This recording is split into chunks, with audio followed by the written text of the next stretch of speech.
All right, so this is our video for topic 3.2, the consolidation of nation states and land empires.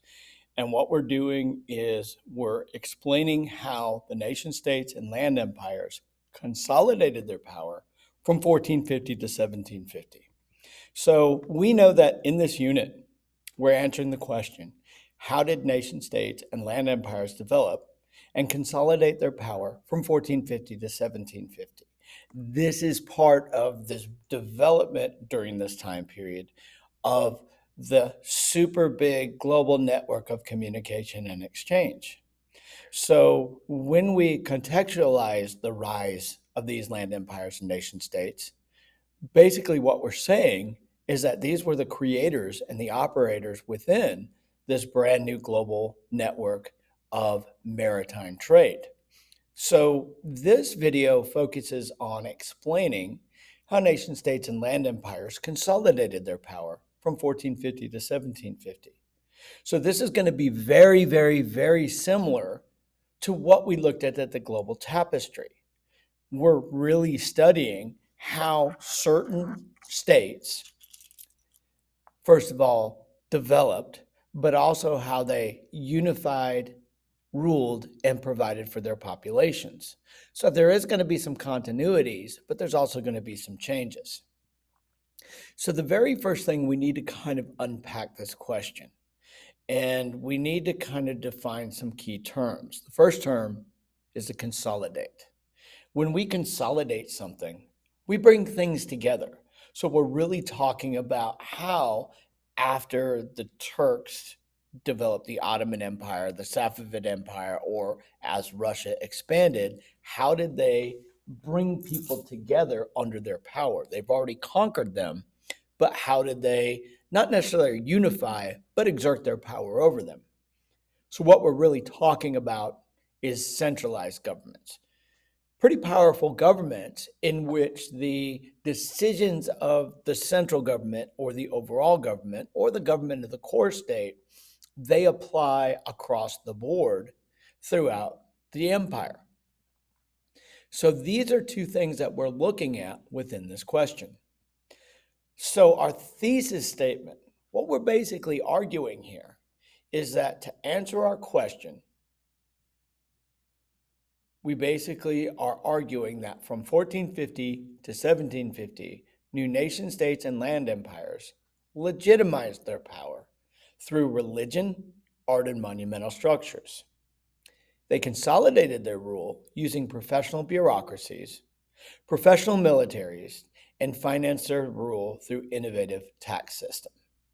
So what we're saying here is when they consolidated, when they centralized it, they did so through legitimizing their government, proving that they have the right to rule.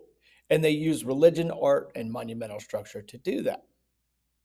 They also consolidated or centralized their rule in two ways. They used professional bureaucracies and they used professional militaries. So all these things require money, and so we're going to see some new innovative tax systems.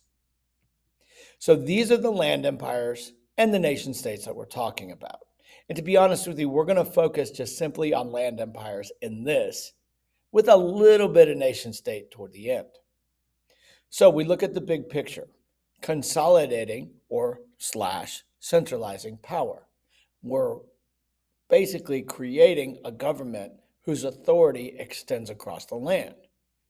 So we have to make sure that we do three things. We legitimize the government, meaning that we prove to people that they have the right to rule. We centralize the government through the use of professional bureaucracies and professional militaries, and we pay for it with unique taxation. So notice the structure of what I'm arguing here. So we know that legitimizing is essentially proving to people that they, the government, has the right to rule. And essentially, we do this in three ways. Religion. Okay. In Ming and Qing China, we see the continuation of the mandate of heaven. In the Safavid, the Ottomans, we see the use of the religion of Islam and the leadership of the caliph versus the Shia branch. When we look at Russia, okay, they're taking over the church. Peter the Great took over the church and made all decisions. Secondly, we have art. And the purpose of art through legitimizing was to show the king or to show the ruler, the emperor, that he was human and he did human stuff. This created a relationship between the people and the ruler and kind of made them more loyal. This is only going to be used in two empires, the Ottoman and Qing China. Finally, we have the use of monumental structures, big old buildings that legitimize the government because it shows wealth and it shows power. And it also shows a bit of control. So, for example, you have, Versailles, the French ruler's castle. You have Peterhof or the Winter Palace. You have the Forbidden City. So you've got these huge structures that are essentially creating this situation where people realize that this group has the right to rule because of this big building. So we've got the legitimizing out of the way. So now we got the centralization. So there's two things, an elite bureaucracy and a professional army. When we focus on an elite bureaucracy, we're talking about people who are highly educated to do their job. For example, the scholar gentry is going to continue.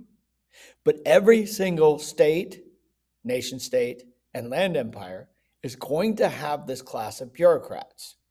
In the Mughals, it was the Zamindars.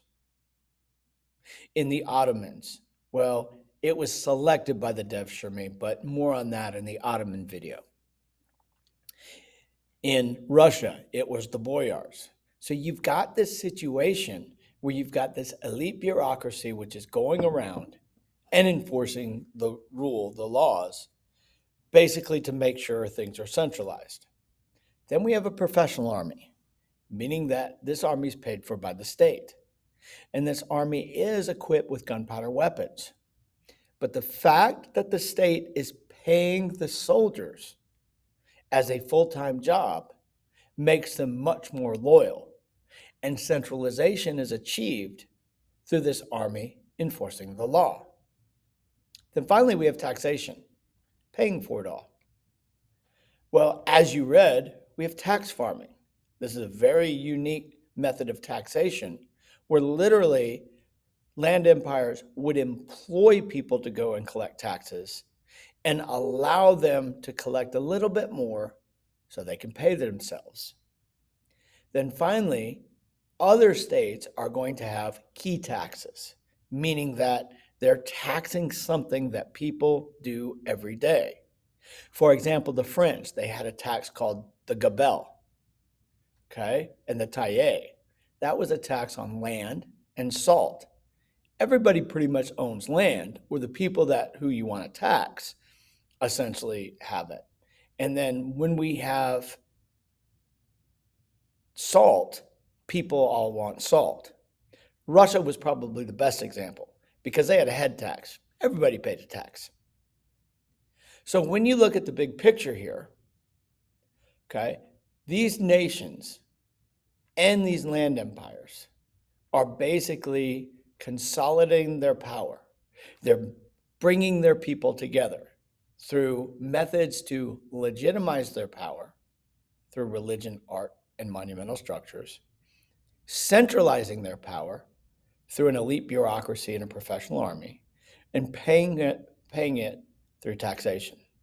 So just when you look at how you'll be assessed on this, I would definitely be able to answer this question. And I would be able to provide specific examples from states. No, I'm not going to ask you to write an entire essay on this, but I will ask you to focus on, for example, identify and describe one way that religion was used to legitimize a land empire between 1450 and 1750. Secondly, this is another question that you need to answer. And then thirdly, this is a third. So we just talked about and answered the essential question, explain nation states and land empires and how they consolidated their power from 1450 to 1750. So please make sure that you remember that they consolidated or brought people together through legitimizing their power using art, religion, and monumental structures. They centralized their power through the use of professional bureaucracies and professional armies. And finally, they paid for it through innovative taxation.